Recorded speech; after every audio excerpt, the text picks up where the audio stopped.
Right, ladies and gentlemen, boys and girls, we welcome you today to this very exciting tour of Tokyo. We'll be going to each of the stations of the Yamanote line. Maybe you don't know, but the Yamanote line is a loop line basically that goes all around Tokyo that you can use to travel to all the major parts of the city. Now we first start our journey today at the wonderful Tokyo Station.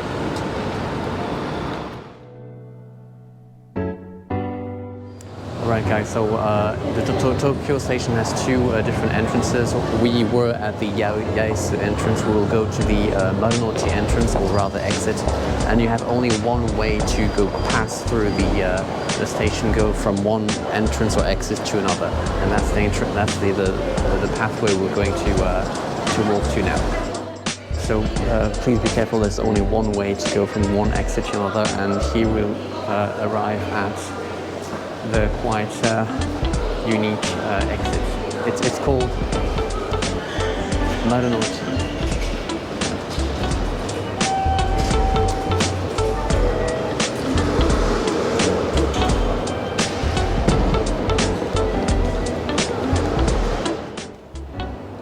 Now look at this gorgeous entrance. I think you might not encounter that much train stations with that fabulous architecture. Now, believe it or not, this is actually a hotel. It's called actually the Station Hotel.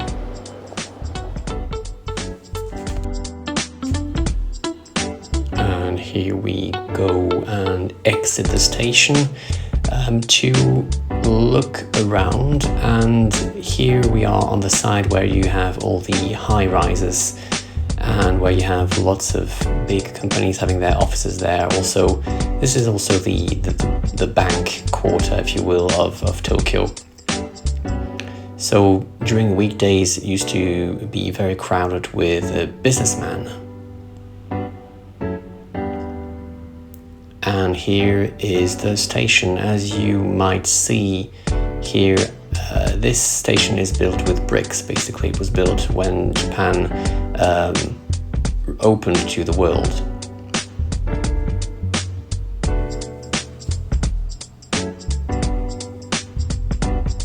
Right, so this is the it's the west part of the station called Yamanote. Yamanote is actually the name of the local district here.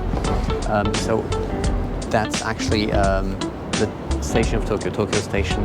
It is constructed in red bricks, and it's quite uncommon for Japan because of its seismic activities. Usually you don't use brick when you build buildings. And then on the other side there's a huge avenue going right to the Imperial Palace, and believe it or not, dignitaries, so embassies still, and also other countries' royalties, princes, kings and queens, when they come to Japan, well, they have to pay an official visit to the emperor, and they still use this. Actually, it's a quite old avenue in and of itself, and they go from here from the station to the Imperial Palace using the avenue you will see in a moment just over there.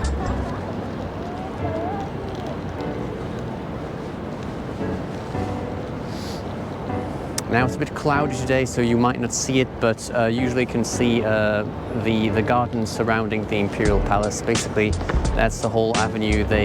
Dignitaries, so officials, mostly dignitaries like ambassadors and royalties, so kings and queens.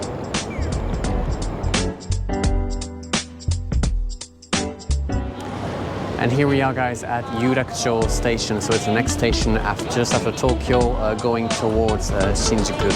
Now, around this place, basically you have some commercial buildings. You can have also, you will find also shops, some shopping malls. But actually, the Ginza district is very near. So it's from if you go out of the station, it's about I guess 10 minutes by foot. So Ginza is is one of the most famous places in Tokyo, where you have all sorts of luxury brands, but also nice places to have just you know, to have lunch and have you know, if you like coffee, you have several cafes there. It's quite a chill place, and especially during the weekends, they stop basically the cars in this, let's say, the center of Ginza. So if you like to stroll around peacefully, quietly, I recommend you go to Ginza on the weekends. I hope you enjoyed our first video in this tour, and as always, we'll see each other for the next amazing thing.